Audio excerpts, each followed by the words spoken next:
Guinness World Records have been achieved today.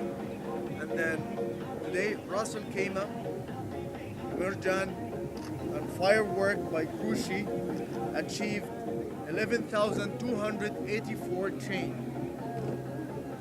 Ras Al Khaimah, Marjan, and firework Grucci, you are officially amazing. Congratulations.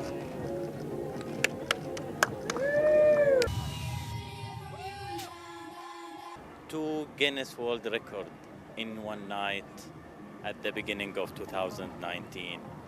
I can see the happiness in the faces of the people.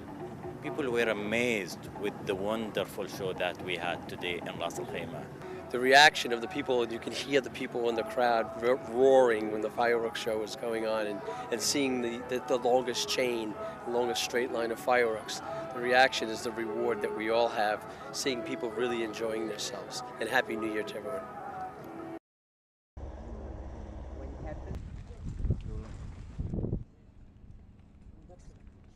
So this one will go at the same time, probably with those two over there.